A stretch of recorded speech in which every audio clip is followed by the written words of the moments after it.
Have you ever wondered why you keep waking up around 2 or 3 in the morning, wide awake, heart beating a little faster than usual, staring at the ceiling, wondering what's wrong? Maybe you've told yourself, "It's just the water I drank before bed." Or, "Maybe I shouldn't have had that cup of tea." But what if I told you that in most cases, it's not the water? In fact, the reason you keep waking up at that same time every night could be something much deeper, something your body, your hormones, or even your liver is trying to tell you. Nighttime awakenings are far more common than people realize, and they're not always caused by needing to use the bathroom. Many people blame hydration, the glass of water before bed, the evening tea, the late-night smoothie. But often, the real culprit has to do with your internal clock, your blood sugar levels, or even your stress hormones. Your body runs on rhythm, a delicate 24-hour cycle that tells every organ when to rest, when to repair, and when to wake up. And when something disturbs that rhythm, it can wake you up at almost the same time every single night, like clockwork. The truth is, waking up in the middle of the night is your body's way of signaling that something is slightly out of balance. Maybe your cortisol, the stress hormone, is peaking when it shouldn't. Maybe your blood sugar is dipping too low, prompting a release of adrenaline to bring it back up. Or maybe your liver, which works hardest between 1 and 3 a.m., is struggling to process everything you've eaten, drunk, or even felt that day. It could be your hormones, your sleep environment, or even hidden anxiety, but not necessarily that cup of water you had at 9 p.m. In this video, we're going to dig deep into the real reasons you're waking up at 2 a.m. We'll explore what your body is actually doing at that hour, how stress, diet, and lifestyle silently interfere with your sleep cycle, and most importantly, what you can do to finally get through the night without those frustrating wake-ups. By the end, you'll see that this isn't just about sleep, it's about understanding the subtle ways your body communicates with you. So before you swear off your evening glass of water, stay tuned, because what's really waking you up at 2 a.m. might surprise you. Now let's dive in. The first on the list is the 3-hour liquid myth. If you've ever searched online for ways to sleep better, you've probably heard the so-called rule. Don't drink anything 3 hours before bed. It sounds logical. Less liquid, fewer bathroom trips, better sleep. But here's the surprising truth. For most people, that advice is not only unnecessary, it can actually make your nighttime wake-ups worse. The idea came from a very simple assumption. If you wake up to urinate at night, the problem must be the water you drank. But the body isn't that mechanical. Your bladder doesn't instantly fill up from the glass you had before bed. It takes time, several hours, for fluids to move through the digestive system, get filtered by the kidneys, and turn into urine. So that 9 p.m. sip of water rarely causes a 2 a.m. bathroom trip. What's really happening is that your hormonal and fluid balance systems, not the amount of water you drank, are out of sync. When you sleep, a hormone called antidiuretic hormone, or ADH, rises naturally. Its job is to tell your kidneys to slow down urine production so you can sleep through the night without needing to go. But here's the catch: stress, caffeine, alcohol, blood sugar crashes, and even late-night light exposure can all suppress ADH. That means your kidneys keep working like it's daytime, producing more urine than they should, which is why you might wake up and blame the water, when the real issue is hormonal timing. Dehydration earlier in the day can also play a role. When you don't drink enough during daylight hours, your body compensates later by holding on to water. That means the fluid you do drink in the evening doesn't get distributed evenly. It ends up stored in tissues and released during the night once your circulation improves as you lie down. Again, you wake up, but not because you broke the 3-hour rule. It's because your overall hydration rhythm is off. The solution isn't to avoid drinking, it's to drink smarter. Hydrate consistently throughout the day, aiming for most of your water intake before dinner. If you're truly thirsty later, a few small sips are perfectly fine. What you want to avoid is extreme dehydration or chugging large amounts right before bed. Both create imbalance. If you regularly wake up to urinate at night, take a closer look at what you're drinking, not just when. Caffeine, alcohol, and sugary drinks all act as diuretics. They make your kidneys flush out more fluid. Even herbal teas labeled detox or slimming, often contain ingredients that increase urination. Replace those with plain water or a gentle magnesium-based drink that supports relaxation instead of stimulation. Over time, as your ADH levels normalize and your hydration pattern becomes steadier, your body naturally adjusts.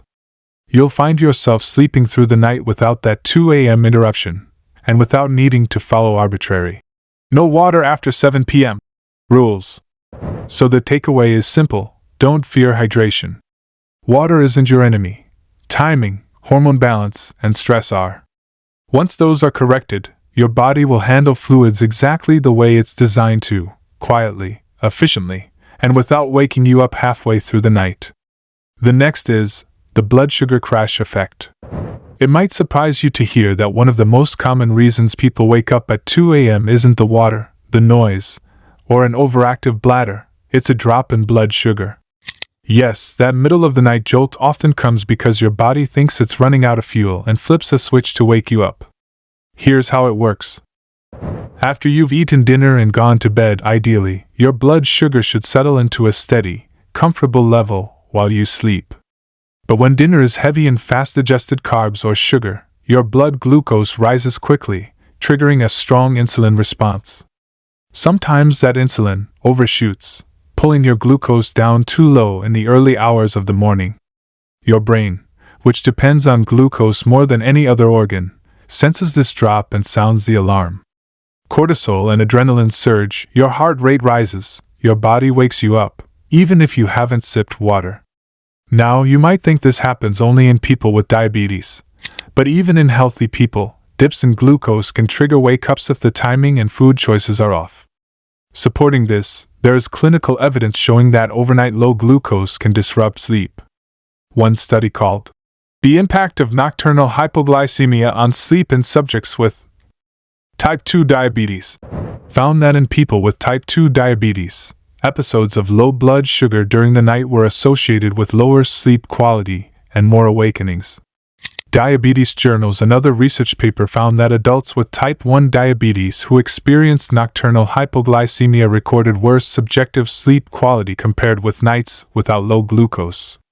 What this tells us is that when your body senses blood sugar dropping too low, it doesn't wait politely, it wakes you up.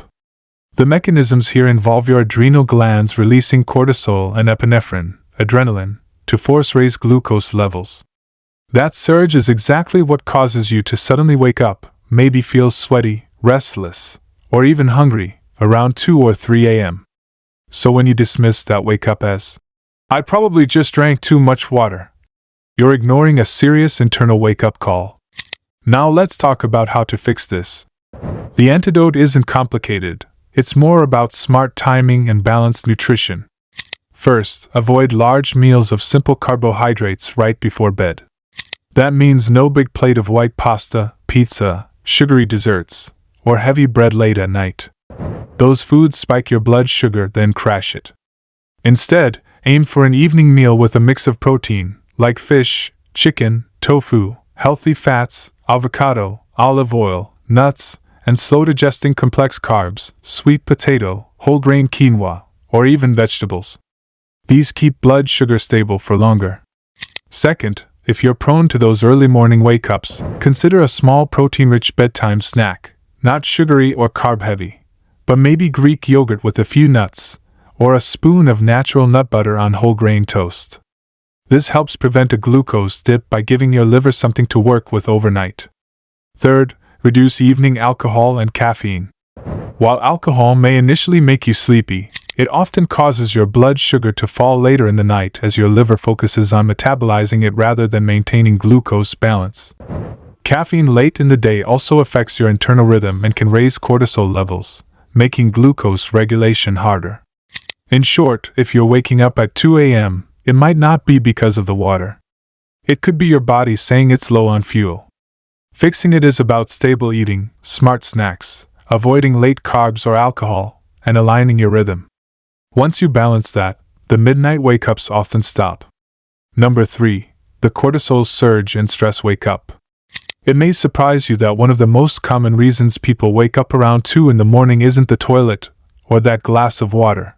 It's your body's stress system going off at the wrong time. The hormone at center stage here is cortisol, often called the stress hormone. But in reality, its job is broader. It helps dictate when you wake, when you're alert, and when you sleep deeply. In a perfectly functioning body, cortisol is lowest during the night, allowing for deep restoration.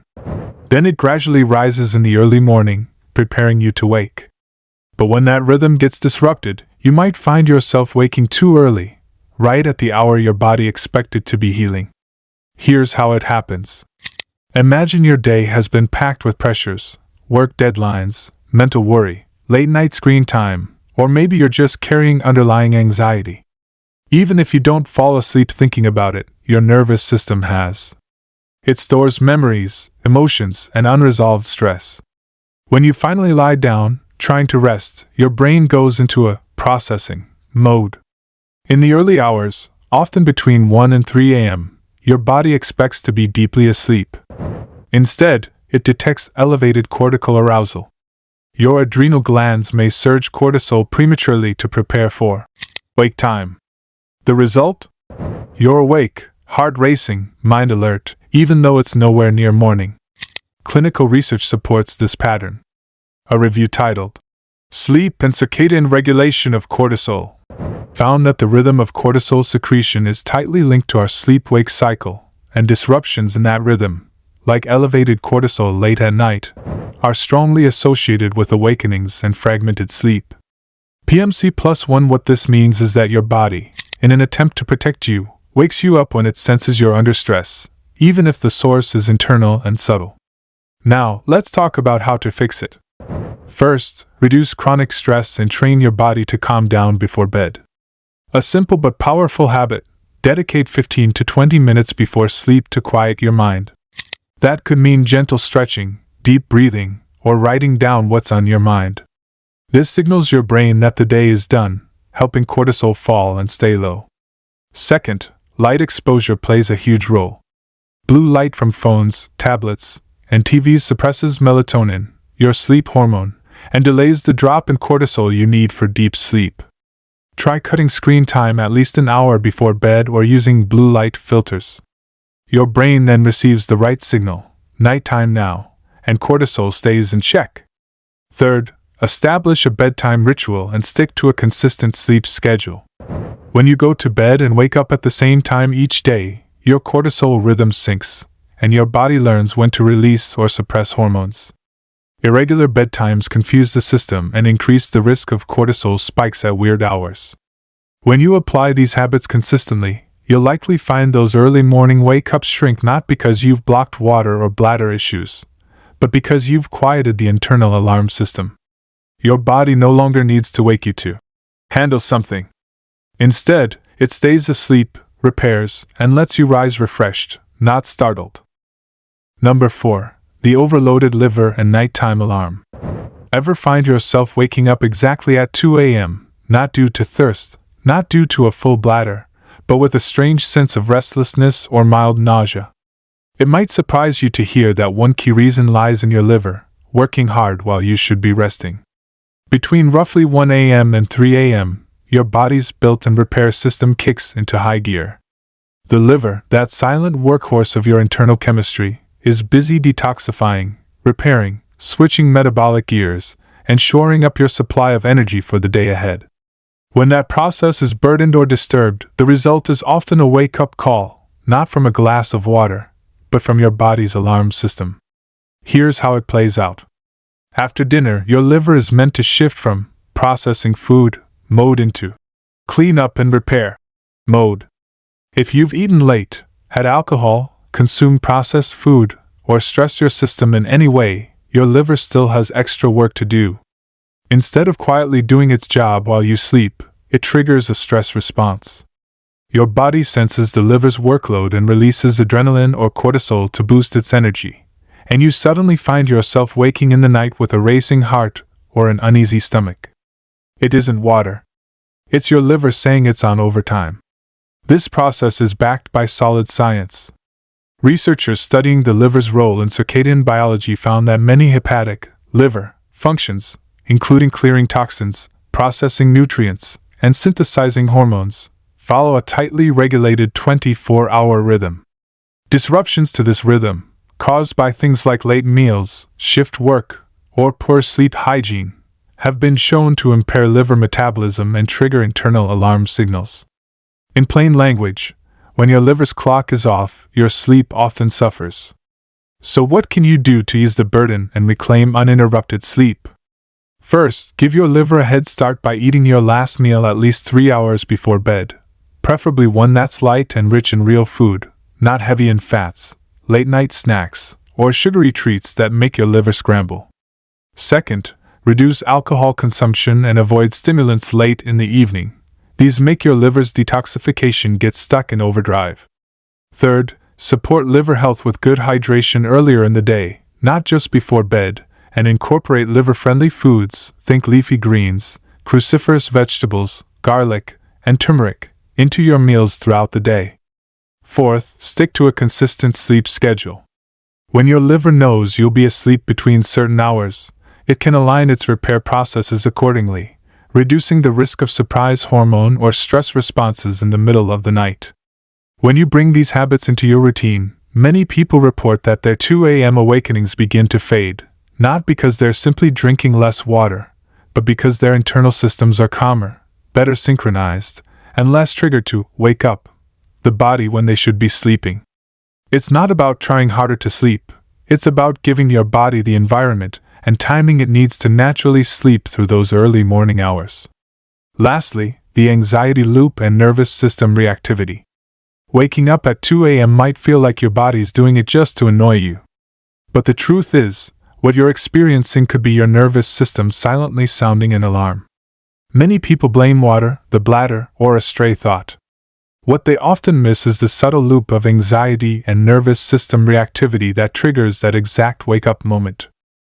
Think about your day. Maybe you had stressful meetings, unresolved worries, an argument, or even internal pressure you didn't consciously register. When you finally lie down to sleep, your mind may attempt to shut off, but your nervous system hasn't. Instead, during the early morning hours, when sleep should be deepest, your brain is still processing, still alert, still wired. It detects leftover tension and triggers a physiological response. Your heart beats a little faster than it should. Your thoughts swirl. And before you know it, you're awake, staring at the ceiling, wondering why. What's happening is that your autonomic nervous system, the part of you that controls fight or flight responses, hasn't fully switched off. Typically, we lean on dopamine and adrenaline during the day, but at night, your body expects a shift to rest and repair mode. When that shift never completes fully, you're stuck in a twilight zone between sleep and alertness. In this state, a small internal trigger, a thought, a memory, or a thump of a footstep upstairs, can cause your brain to wake you up.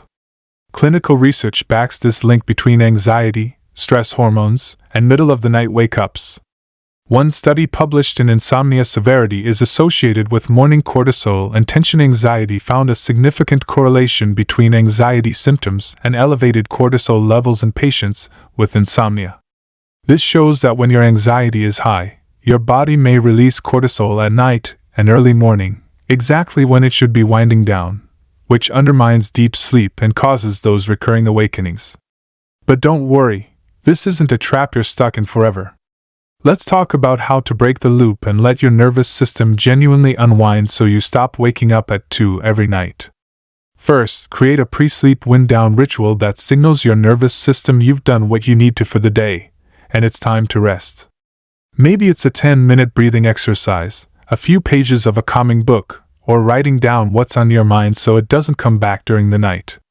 This simple act of offloading stress before bed helps your nervous system switch gears. Second, limit screen and stimulant exposure in the hour before bed. Blue light from phones or tablets not only suppresses melatonin, but also keeps your brain in daytime mode, making it harder for your nervous system to really transition. Avoid caffeine, heavy conversations, intense exercise, or emotionally charged TV shows. These feed your nervous system when it should be resting. Third, physical activity and restful posture matter. Gentle yoga, stretching, Or even a short walk in the early evening helps burn off excess adrenaline and gives your body the physical signal to calm down. However, avoid vigorous workouts too close to bedtime, as they create their own wake-up chemicals. Finally, if your mind keeps spinning when you wake up, try a grounding strategy. Instead of turning on bright lights or checking your phone, stay in dim light, take slow, deep breaths, focus on the sensation of your body on the mattress, and gently remind yourself, "I'm safe, my body is resting." This helps quiet the nervous system and allows you to drift back into sleep. When you apply these habits consistently, the pattern changes. The nervous system finds a rhythm, the cortisol spikes stay in the right window, and your body learns to stay asleep through the hours when previously it would jolt awake. You begin to wake up naturally, gradually, refreshed, instead of abruptly at 2 a.m. In conclusion, so now you know, it's not just about that glass of water before bed. For most people, those frustrating 2 a.m. awakenings are the body's way of sending a message. Every system inside you, your liver, your hormones, your nervous system, even your blood sugar, follows an intricate rhythm. When one of those falls out of tune, it doesn't whisper, it wakes you up. What happens next is almost magical. Your 2 a.m. wake-ups become 6 a.m. wake-ups, natural, calm, and refreshing. You sleep through the night, not because you force yourself to, but because your body finally feels balanced enough to do what it's always known how to do: heal, repair, and rest. If this video helped you understand your body's signals better, please give it a thumbs up, share it with someone who's been wondering why they can't stay asleep, and don't forget to subscribe for more science-backed health stories told simply. Because your body always knows the answer, you just need to learn how to hear it.